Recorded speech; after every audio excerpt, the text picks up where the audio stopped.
You're gonna ride or die. La da da da da da da da da. Finally getting to additional thoughts for 7-Day Theory, Makaveli, also known as Tupac. Took me a while because of just a lot of summer plans going on. Yeah, I kind of don't know where to begin, which is funny because I've got all these notes in front of me. I will say, I had plenty of people tell me, yeah, this is my favorite Tupac album, so you need to get to it, you need to hear it. One nice thing with being so delayed in making this video is that I did get a couple more listens and it was a little more spaced out. And I gave it another listen today, just now, about an hour ago, all the way through. Listened to Blasphemy like 2 or 3 times in a row. I'll get to that a little bit later.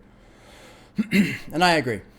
I think for me, 12 songs, an hour, compared to Me Against the World, which is a good, I like that album too. But this one, I'm a little bit more leaning to this one. All Eyes on Me is pretty long, so I'm not going to put that on usually from top to bottom, right? So I agree with the opinion that, yeah, this is probably Tupac's strongest album in terms of just both it being concise, limited to an hour, and then also how the songs just play through.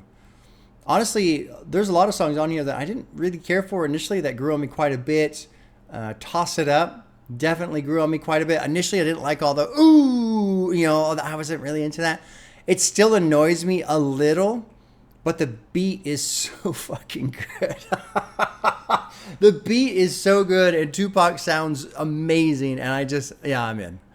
So I can't even, that slight part that annoys me, it doesn't even weigh it down. It's like, nah, this song's amazing. It does surprise me that To Live and Die LA has so many more listens, although I always forget singles and shit like that, but I like the beat a lot on Toss It Up, more than To Live and Die in LA. I like that track as well, especially since Gay Ass Dre isn't producing on it. Tupac and his shit talking on this album, man, it's incredible. It's hilarious. It's kind of, in a way, it's kind of sad.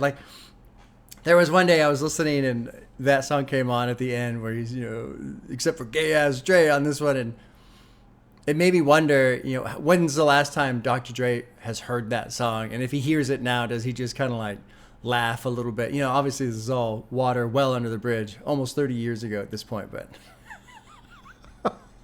a part of me wants to believe and hope that if Dre hears that song, he just kind of chuckles when he gets to the end and, thinks back to all the crazy times that were going on. Hail Mary. Hail Mary, in my opinion, is one of the all-time great gangster rap tracks I've ever heard. Ever. It is up there with Protect Your Neck and Gimme the Loot. Top gangster rap tracks, in my opinion. That beat is so cold, especially with that bell. Oh my God. And then every time Tupac comes in, then la da da, you're gonna ride or die, la da da da da da da da. Part of me thinks of Omar, the character Omar from The Wire. And not necessarily specifically that character, but just this guy walking down the street with his shotgun. And everybody's running. Omar's coming, That song's incredible. Incredible song. But to me, while I enjoy the whole album, let's see what do I got. Toss It Up, I talked about already. Living Down LA. Blasphemy, to me, that one's kind of the keystone to the whole album for me. This track there's so many elements that all stack up together. You got the fact that he's recording this and it's being made, and then he dies before it releases. So all of these lyrics in that song are extremely fresh relative to when he gets killed. You've got him wrestling with, essentially, I don't know if he's combating his own faith, but there's this element of questioning his own faith. And so that's obviously him versus God in a sense, or him just wrestling with his faith. But then also too, remember what my pops told me. So he's trying to balance these massive worlds, these massive worlds. I can't even comprehend it. mean, every now and then I just kind of stop and think about, okay, prominent hip hop artist, East Coast, West Coast beef. Although he says it's not about East and, the very beginning, it's not about East and West. It's about, anyway. But this person who sees what's going on in the world, in the communities where he's from, his people, wanting to fix that, seeing what's happening with police, seeing just drugs, everything. And listening to some of his, I listened to a couple more of his interviews again. Like, the guy wanted to do so much. And I felt like almost there's times when it's almost like, what is it, Atlas, where, Atlas is holding up the world. It's almost like he was trying to lift up too much. Like, he felt responsible for so much, or at least wanted to change so much that it became its own, like, crushing entity.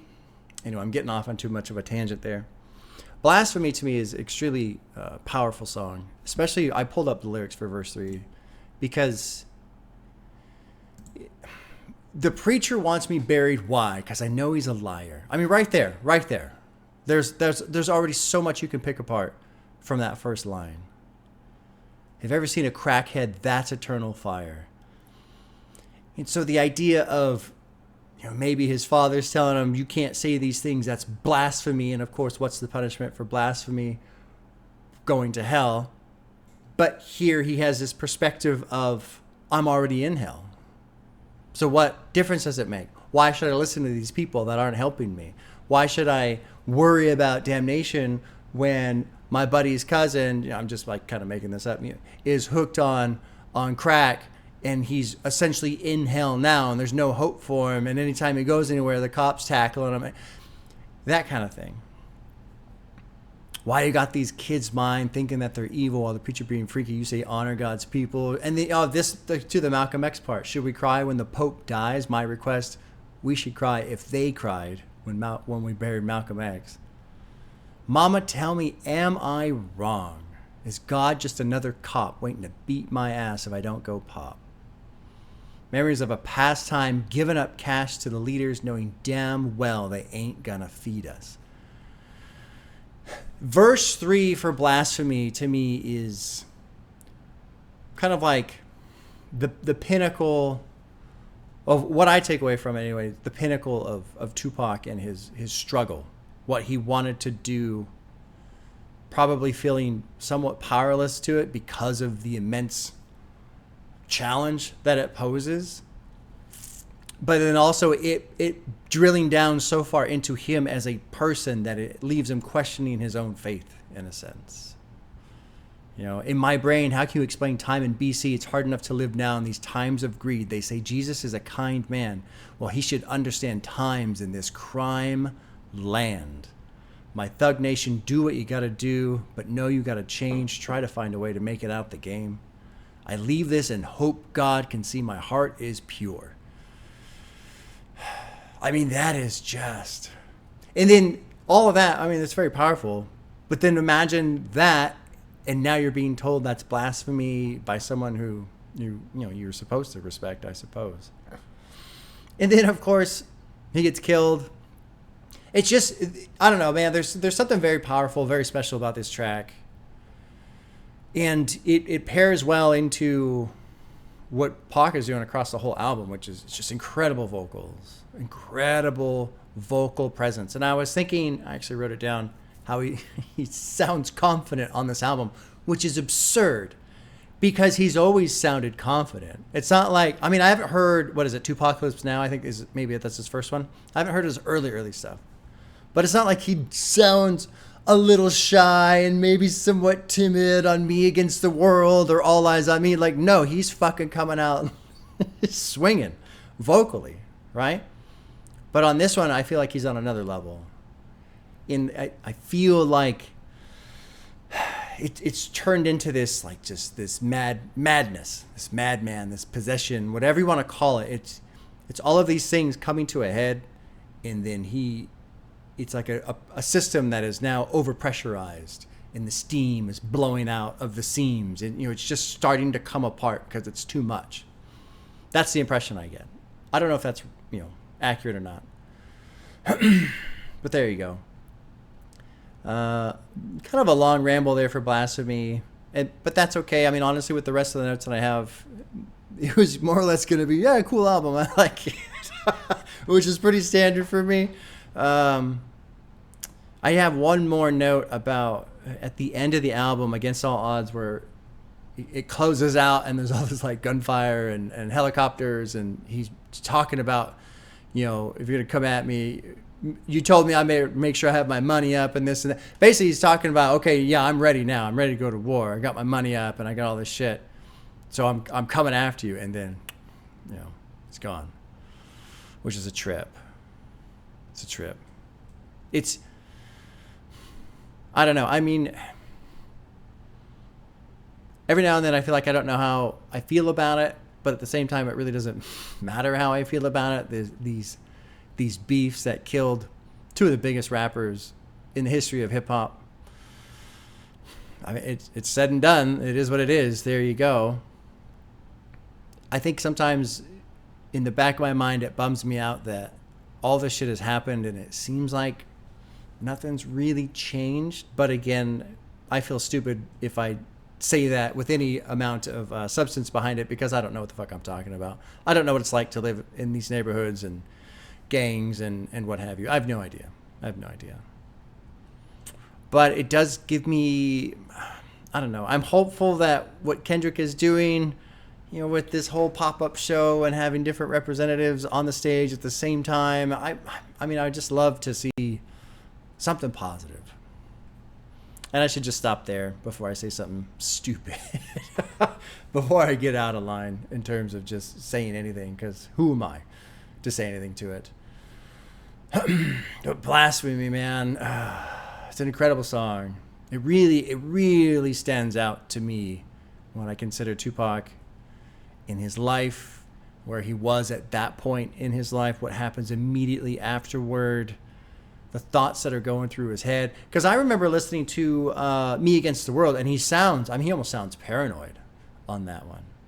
On this one, he doesn't sound paranoid at all. It's different, man. Different. There's this just ferociousness in his voice. He doesn't fucking hold back at all, which is, again, crazy to say, because it's not like he was holding back before. No. Not at all. Okay. There you go. It's pretty powerful stuff, because to me, I love listening to these albums, and I love when artists get into an artistic lane and they express something that's incredible. But to me, this isn't artistic at all. This is just somebody living his life, and it's just right there in front of you. You can't look away from it. Every now and then I'll listen to some of these albums, and you guys have seen on certain reactions where, is this true? These things that they're saying, this gangster shit, is it true? Or is it just kind of a story? Is it to kind of sound hard or whatever? There's no question. No question with Tupac. And that adds to how powerful it is. Yeah. All right. There you go. I think there's one more. I want to listen to all of his stuff. So I think there's a Tupacalypse Now, and maybe there's one other one. I don't know. We'll look it up. But yeah, more Tupac to come in the future someday for sure. And that'll be it. All right, y'all. Take care.